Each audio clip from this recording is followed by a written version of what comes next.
గురు సాక్షాత్ పరబ్రహ్మ తస్మై శ్రీ గురవే నమః. బృహద్వాసిష్ట సిద్ధాంతముద్ధరింప అవతరించిన శ్రీమద్ రాముడుకు శివరామ దీక్షిత పారంపర్యులు, క్షరాక్షర విలక్షణ రాజయోగి శ్రీ జోరీగుల బుచ్చి రామదాసార్యులు వారి ప్రథమ వార్షికారాధన నిన్నటి నుంచి కూడా జరుగుతూ ఉన్నది. ఈరోజు బ్రహ్మముహూర్తం నుంచి ఇప్పటి వరకు శివరామ దీక్షిత సిద్ధాంత సాంప్రదాయబద్ధంగా ఇచ్చేసినటువంటి పెద్దలచే కార్యక్రమాలు చక్కగా జరుగుతూ ఉన్నాయి. వేదాంతాతీత ఈ వైజ్ఞానిక మహాసభకు అధ్యక్ష స్థానంలో ఆసీనులైనటువంటి శ్రీధర శివరామ దీక్షిత అచల సిద్ధాంత ప్రబోధ అఖిల భారత ప్రచార కమిటీ అధ్యక్షులు శ్రీ సమరస సద్గుణానంద చోడిపల్లి రమణాజుల వారికి, అలానే కార్యదర్శి శ్రీ భావానంద గుడివాడ నాగరాజు గారికి, అలానే జాతీయ ఉపాధ్యక్ష స్థానాన్ని అలంకరిస్తూ అనేక మంది శిష్యులను కావించుకొనుచు తన వంతు కర్తవ్యంగా బోధలో ముందుకి నిరంతరం పయనిస్తున్న మా సోదరి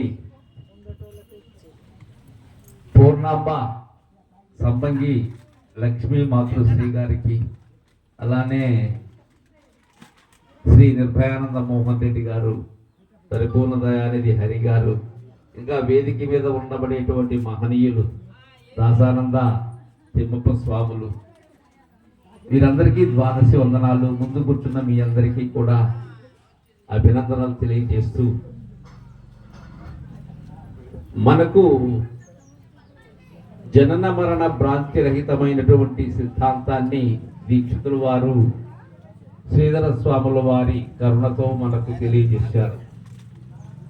ఈ సిద్ధాంతం అత్యంత విశేషమైనటువంటి ఆదరణ జిజ్ఞాసులచే ముముక్షులచే పొందేందుకు ప్రధాన కారణమైనటువంటి వారు శ్రీ భాగవత కృష్ణ ప్రభు దేశికేంద్రుల వారు. ఆ మహనీయులు రచించినటువంటి శుద్ధ నిర్గుణ తత్వ కందార్థములు కానీ, అలానే కంద పద్యములు కానీ, ఇంకా అనేక రచనలు. ఆ మహనీయుని యొక్క సాహిత్యాన్ని అనకుండా పరిపూర్ణ మహాసభలు కానీ, ఇక గురు శిష్య న్యాయం కానీ ఎక్కడా కూడా వీలు కాదు. అయితే ఆ కందార్థములకు ఎందరో మహనీయులు వారి వారి వ్యాఖ్యానాలు మనకు అందజేశారు. అందరూ చక్కగా, ఎలా అంటే వారు ఏ విధముగా దర్శించారో ఆ కందార్థాన్ని ఆ విధముగా అందజేశారు. మనం కూడా మన గురువు వాక్యాన్ని అనుసంధానం చేసుకొని ఆ కందార్థాలని ముందుగా మనం దర్శించింది ఏ మేర సరైనటువంటిది అనే విషయాన్ని మనం ఆకలింపు చేసుకొని తర్వాత వాటిని ఆసక్తి కలిగినటువంటి వారికి చెప్పటం మంచిది. ప్రతి కందార్థంలో కూడా ఒక కీలు ఉంటుంది, ప్రతి కందార్థంలోనూ ఒక మెలిక ఉంటుంది. అది తెలియకపోతే అది ఎక్కడ ఆపాలి, ఎక్కడ ఆ కందార్థాన్ని ఎలా మనం అవగాహన చేసుకోవాలి అనేటువంటి విషయం తెలియకపోతే కందార్థం కానీ కందపద్యం కానీ మనం ఎలా అనుకుంటే అలా పోతుంది. అది భగవద్గీత ద్వైతులకు సరిపోతుంది, అద్వైతులకు సరిపోతుంది, విశిష్టాద్వైతులకు సరిపోతుంది, భక్తులకు సరిపోతుంది, రాజకీయ నాయకులకు సరిపోతుంది, ఆర్థిక శాస్త్రవేత్తలకు సరిపోతుంది, ఎవరికైనా సరిపోతుంది భగవద్గీత. అలాంటిదే శక్తిద్వయ నిరాశకం పైన శుద్ధ తప్ప కందార్థం జరుగుతుంది. మొట్టమొదటి కందార్థంలోనే ఆయన ఎంత ప్రతిభ అంటే ఆ కందార్థంలో ఉన్నది. జనులార జరణ మరణములను దొలగంద్రోయదాలు లక్షణయుతమై వినువారికి కనువారికి తనలా వెలిగించు దీని తప్పక వింటే అప్పుడే వారాలు ఎప్పుడు గట్టే. దీనిలో ఈ లక్షణయుతమై అనేటువంటి పద ప్రయోగము ఏదైతే ఉన్నదో అది ఎందరో మహనీయులు ఎన్నో రకాలుగా రచించేందుకు దోహదం చేసింది ఆ లక్షణయుతమై అనేటువంటి పదం.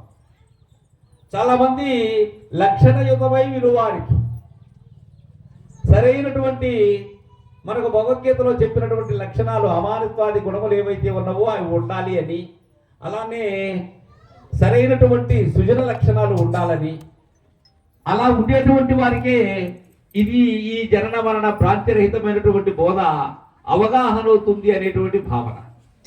కానీ ఆయన దాన్ని కాస్త మార్చి జనులార జనన మరణములను తొలగంద్రోయదాలు లక్షణయుతమై, అక్కడ కాగితమల్లి వేరే అయిపోతుంది.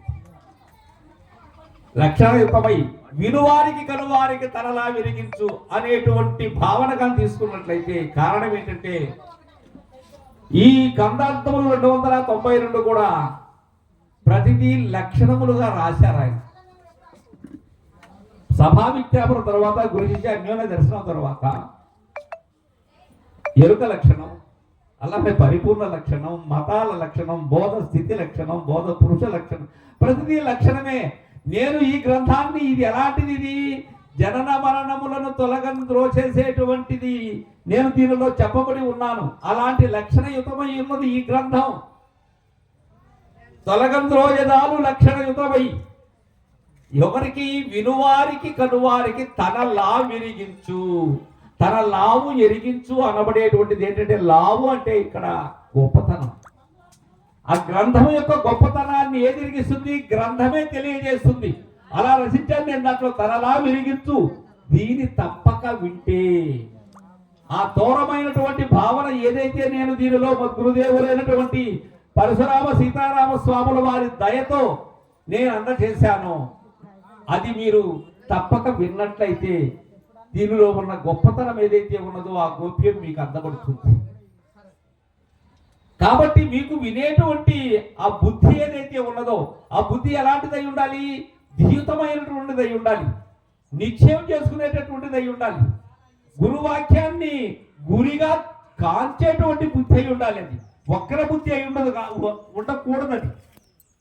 కాబట్టి అలాంటి వినబుద్ధి అయితే వినుడి ఈ పుస్తకం అంతా కూడా అనేటువంటి సభా విజ్ఞాపనతో ప్రారంభించి ప్రతి కందార్థము కూడా పెద్దల ద్వారా చక్కగా మనం కానీ అవగాహన చేసుకున్నట్లయితే బోధ అత్యంత సులభంగా ఉంటుంది. దీక్షిత సిద్ధాంత గ్రంథమైనటువంటి బృహద్వాసిష్టం శివరామ దీక్షితీయం ఏదైతే ఉన్నదో ఆ గ్రంథాన్ని దయచేసి ప్రతి ఒక్కరూ కూడా, ఎందుకంటే మన సాంప్రదాయం శివరామ దీక్షిత సాంప్రదాయం, మనం సాంప్రదాయకులు అయ్యుండి కూడా సిద్ధాంత గ్రంథం చూడకపోతే నిజంగా చాలా నేరం. అది దానిలో ఏం చెప్పారు, ఈ 43 అక్షరముల యొక్క మర్మాన్ని ఎలా చెప్పారు మనకు అవగాహన కాకపోవచ్చు. ఎవరికి కూడా ఎంత పెద్దలకైనా కానీ ఎంత పండితులకైనా కానీ శివరామ దీక్షిత సిద్ధాంత గ్రంథం మొట్టమొదటిగా అర్థం కాదు. ఒకవేళ అర్థమైనా ఒక విధంగా అర్థమవుతుంది, రెండోసారి మరో విధంగా అర్థమవుతుంది, మూడోసారి మరో విధంగా అర్థమవుతుంది. అది చదివే కొంది నారికేళ న్యాయం చొప్పున ఆ తీపి నీకు అందుతూనే ఉంటుంది. కారణం ఏంటంటే నీవు సరైనటువంటి మార్గాన్ని, సరైనటువంటి మార్గ నిర్దేశకుడు అయినటువంటి గురువు యొక్క కరుణతో ఎరిగినప్పుడు మాత్రమే దానిలో ఉన్న యథార్థమైనటువంటిది నీవు పొందగలవు, ఆ అనుభవాన్ని అందుకోగలవు. లేనట్లయితే అవి విడివిడి మాటలుగానే ఉంటాయి, కానీ అది సరైనటువంటి బోధన విధానంగా ఉండదు. దీనికి కావలసింది ఏంటి? నిజ గురువు యొక్క కరుణ సంపూర్ణంగా మనకు కావాలి. నిరంతరం కూడా ఏదో పార్ట్ టైం చేసేది కాదు గురుసేవ. గురువులు వచ్చినప్పుడు, గురువు ఎదురుగా ఉన్నప్పుడు చేసేటువంటిది కాదు గురుసేవ. నిరంతరం నాలో ఉన్న గురువు మేల్కలో ఉండాలి. నేను ఎప్పుడూ గురువుకు కైంకర్యమై ఉండాలి. మిగిలినటువంటివన్నీ కూడా నేను ఒక గృహస్థు ధర్మాన్ని పాటిస్తూ ఉన్నాను. ఆ గృహస్థ ధర్మాన్ని పాటిస్తూనే ఎట్లయితే పని మనిషి ఒక ఇంట్లో పని చేస్తున్నప్పటికీ కూడా